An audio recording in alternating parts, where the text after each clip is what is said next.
Amplify Science, Matter and Energy in Ecosystems, Chapter 2, Lesson 2.5, Investigating Econauts' Claims. Review for Purple Group. So if you're in the purple group, this is your review video. So you know you're in the purple group based on your results from 2.4, and when you open up Lesson 2.5 in the warm-up, it would say purple group, as you see on my screen. So in your group, you're given a cave ecosystem, and you're asked whether or not you agree with the claim provided. The teachers then, after you're given time to respond to that, going to explain to you that you are in one of three groups based on your results from 2.4. And you're going to go ahead with your group's claim, article, and simulation. So when you get to step 2, first thing you're going to do is read about your ecosystem. And in this case, you are given a cave. And my guidance to you is, as you read through here, imagine a food web. Okay, you're tracking energy storage molecules. Energy storage molecules move through a food web. So here we want to define what the producers are, the primary consumers, the secondary consumers, any decomposers we can find. So in the diagram, it shows the bat eats the fruit from the fig tree.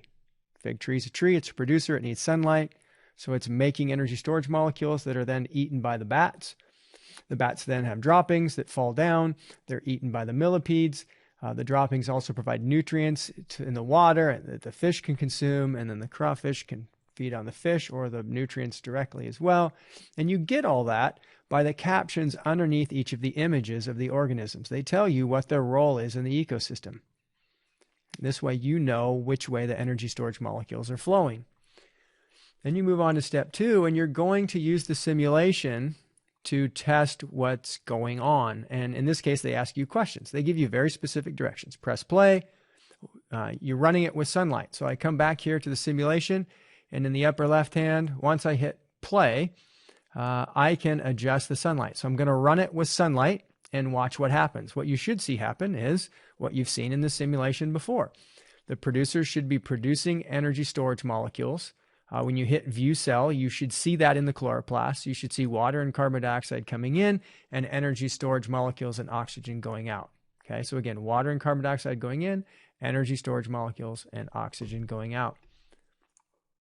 So if we head back to the answers for part 1, the energy storage molecules first appear in the producers, and they are combining. Now, just so you know, you can put the order of these two answers. Each box gives you the same set of 3 answers, so it doesn't matter which one you put first or second, but at some point you've got carbon from the carbon dioxide and water. So again, you could choose water and carbon dioxide or the other way around like I have here. And then what happens to those? They are turned into carbon dioxide and water. Again, you can choose water and carbon dioxide. Doesn't matter which order.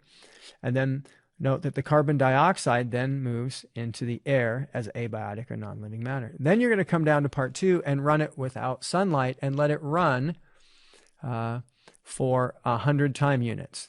So we press view cell to see what's happening, okay, to explain what's happening. And what we should see is that we don't have energy to produce photosynthesis anymore, so we're not making any more energy storage molecules. So in the first question, you want to explain that, okay, that the energy storage molecules are no longer being made. They're only moving over to the primary consumer or down into the dead matter for any producers that are dying off. You're not seeing new ones show up. And then in number 4, after you've run it for 100 time units, what you see on my screen is that all the energy storage molecules in the ecosystem are going away. They're ending up in the dead matter, or they've converted it to carbon dioxide, but we're running out of them. In this case, you can see the secondary consumer. There's only one energy storage molecule left for that level, and pretty soon they're going to be empty. And that means when they're empty, they're dead. So there's no more living organisms in the ecosystem. In step 3, you're going to write to the Econaut. So you're going to explain what you just saw. So take the information from what you just did, okay, and apply it to the response. So can cave animals produce or get energy storage molecules without sunlight? And the answer is no. Even though they're in the cave without sunlight, where are the energy storage molecules coming from to get into the cave? Well, they're being introduced by the bats. The bats are going out to a producer in sunlight, getting the figs, eating them, and then as they produce bat droppings, that energy stays in the cave ecosystem.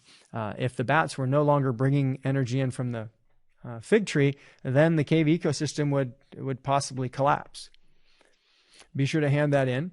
In step 3, you're having a discussion. That could be an endless number of things to talk about.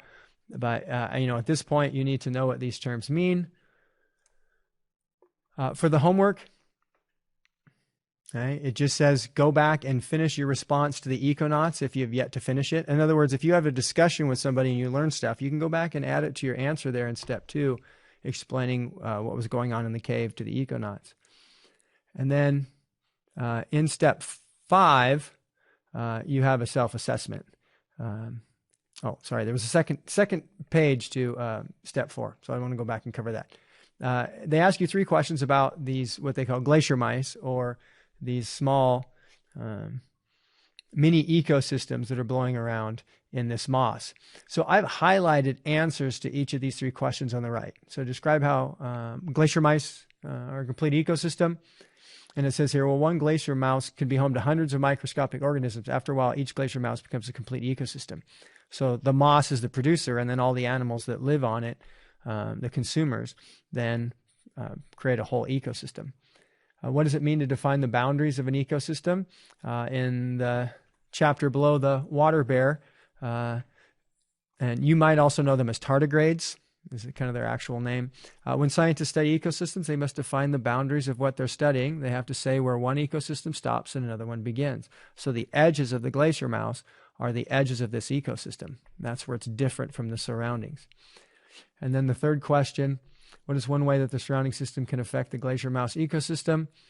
So when sunlight shines on the moss, this moss is a producer, it grows. So that's one way it can affect the ecosystem.